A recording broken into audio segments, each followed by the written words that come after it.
Évangile de Jésus-Christ selon saint Jean. En ce temps-là, Jésus disait aux Juifs : « Amen, amen, je vous le dis, si quelqu'un garde ma parole, jamais il ne verra la mort. » Les Juifs lui dirent : « Maintenant nous savons bien que tu as un démon. Abraham est mort, les prophètes aussi, et toi tu dis : si quelqu'un garde ma parole, il ne connaîtra jamais la mort. Es-tu donc plus grand que notre père Abraham ? Il est mort et les prophètes aussi sont morts. Pour qui te prends-tu ? » Jésus répondit : « Si je me glorifie moi-même, ma gloire n'est rien. C'est mon Père qui me glorifie, lui dont vous dites : il est notre Dieu, alors que vous ne le connaissez pas. Moi je le connais, et si je dis que je ne le connais pas, je serai comme vous un menteur. Mais je le connais, et sa parole je la garde. Abraham, votre père, a exulté, sachant qu'il verrait mon jour. Il l'a vu, et il s'est réjoui. » Les Juifs lui dirent alors : « Toi qui n'as pas encore 50 ans, tu as vu Abraham ? » Jésus leur répondit : « Amen, amen, je vous le dis, avant qu'Abraham fût, moi je suis. » Alors, ils ramassèrent des pierres pour les lui jeter. Mais Jésus, en se cachant, sortit du temple. Si quelqu'un garde ma parole, jamais il ne verra la mort. Dans notre chapitre, nous avons entendu combien garder la parole était quelque chose de majeur. C'est en gardant la parole du Christ que nous devenons vraiment libres. En quittant le péché, nous devenons vraiment libres. Et ici, il s'agit de garder la parole du Christ pour ne pas mourir.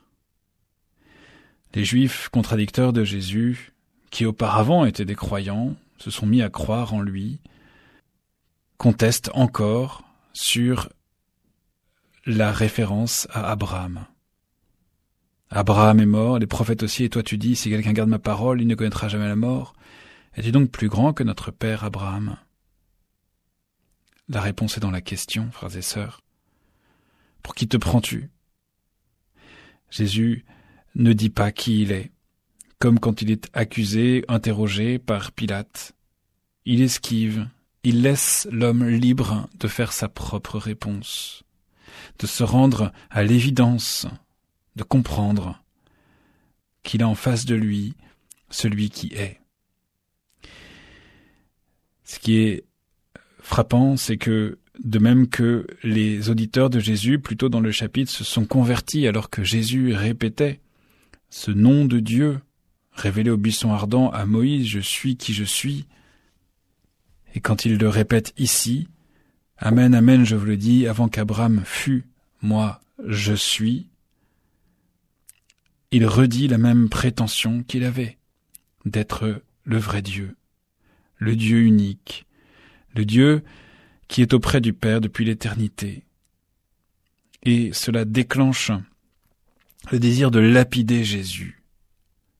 Ils ramassèrent des pierres pour les lui jeter. Au début du chapitre, nous avions commencé par la menace d'une lapidation. À la fin du chapitre, nous terminons par une autre menace de lapidation. De même que personne ne pouvait mettre la main sur lui parce que son heure n'était pas encore venue, là encore Jésus s'échappe de leurs mains. Il est vraiment libre et il échappe à la mort une fois de plus. Son heure n'est pas encore venue, Jésus s'avance, révèle qu'il préexiste à Abraham, qu'il est le Verbe par qui tout a été fait, comme le dit le prologue, et c'est celui qui dispose de sa vie et qui décide quand il va la donner. Alors, à la suite de Jésus, qui s'avance vers sa passion, qui va, après être entré dans la mort, ressusciter, et nous donner ainsi notre liberté, la vie pour toujours, eh bien, avançons-nous à sa suite. Soyons vraiment ses disciples, afin de ne pas connaître la mort. L'évangile du jour a été commenté par le père Édouard Roblot, curé de la paroisse Notre-Dame de la Paix